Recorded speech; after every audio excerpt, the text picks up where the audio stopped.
Hello and welcome to a special place.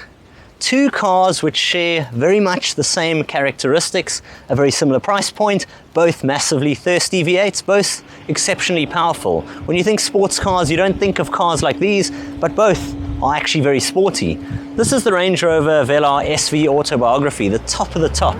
Luxury like you can't believe, but with a 5-litre supercharged V8 motor. This, on the other hand, is Jeep's furiously thirsty, furiously expensive Grand Cherokee Trackhawk. It's the most powerful production Jeep ever made, and with 0 to 100 in 3.5 seconds, it is blisteringly quick. So let's get both these cars out on the road and see what they're like, side by side.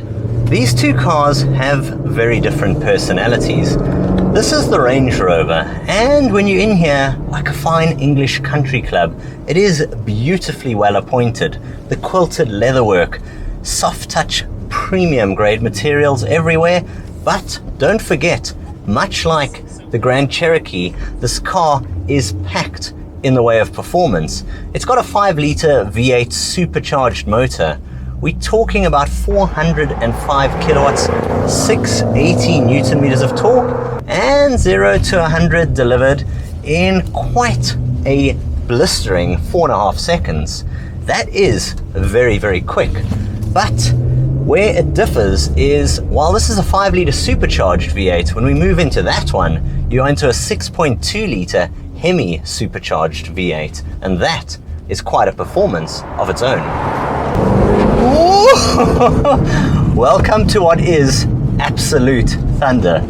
This is perhaps the most bonkers car I've ever driven. It's the Jeep Grand Cherokee Trackhawk, and it's got the most powerful Jeep ever made. It's got the most powerful production engine, the biggest brakes, the massive Brembos, and just listen to it.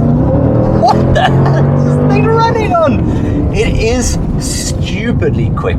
We're talking about a 6.2-litre supercharged Hemi V8. This motor is ferocious. 523 kilowatts, 880 Newton meters of torque, and 0 to 100 in about 3.5 seconds. Now let me put that into perspective quickly. Ferrari 458 of a couple of years ago, Lamborghini Gallardo, slower than this. Porsche 911 Turbo, forget about it. There is nothing to touch it in the production luxury SUVs. This is an absolute monster. And when you just get the slightest bit of road, there's the supercharger. I absolutely love the whine. It is so fast, but yet it's manageable. It puts its power down incredibly well with the all-wheel drive. Both cars between this and the Range Rover are exciting. Both have 8-speed transmissions. This ZF gearbox, both have all-wheel drive. Both cost in the region of 2 million rand, and both are ferociously expensive in terms of the pumps, the fuel economy figures. I've been averaging now around 20 litres per 100 playing around here, and you could probably push it quite a bit north of that. But what you can say about this car is it is so much fun to drive. What kind of a noise is this? It is just so bonkers, the Jeep.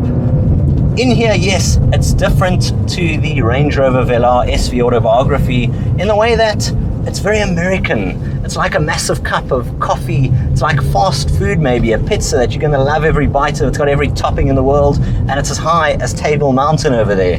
But perhaps it's not quite as svelte, sophisticated in the European way that the Range Rover is. But then what it makes up for is that car is a ton of fun to drive. This car, on the other hand, though, is so bonkers and mental, but it is huge fun. Pricing on the Jeep Grand Cherokee Trackhawk Edition starts at around 2.2 million rand. But really, you tell me a car that delivers 523 kilowatts of power, with every imaginable bit of tech going on here, 2 large 12-inch displays, a digital instrumentation cluster up ahead, a heads-up display, I've got the Meridian surround sound system, a large panoramic roof, and seats which are adjustable in every which way, as well as seats which massage you, they're heated, they're cooled. This Range Rover Velar SVAutobiography really is top draw. Kind of when you liken it to the Grand Cherokee, it's like 2 types of food. This is maybe a bit more fine English cuisine. It's the Yorkshire pudding. It can deliver quite a blow and quite a tasty experience, but it does it all in this classy, quilted leather, soft touch material way all around. Prices of this particular car start at a bit over 1.7 million rand, and if you option and spec it, you can quite easily get up to about 1.9 odd million rand. But for that, you're getting a car which delivers serious performance and sound, 0 to 100 in just 4.5 seconds, and onto a top speed of 275 kilometers an hour. Fuel economy, not that you should ask in either of these cars. In this particular, the Range Rover starts from about 11.8 liters per 100. That Jeep is incredibly thirsty as well, so both will put a furious bash into your bank account. And if you want a car which is sensible and practical, well, tick both of these off the list. But if you want cars which are unique and simply get the job done in terms of complementing what is sports car performance and true sports car performance with SUV practicality, there's nothing really to touch either one of them. From me, Jason of Technobok, I've absolutely loved every second in both cars. Until next time, I'll see you guys soon. Cheers for now.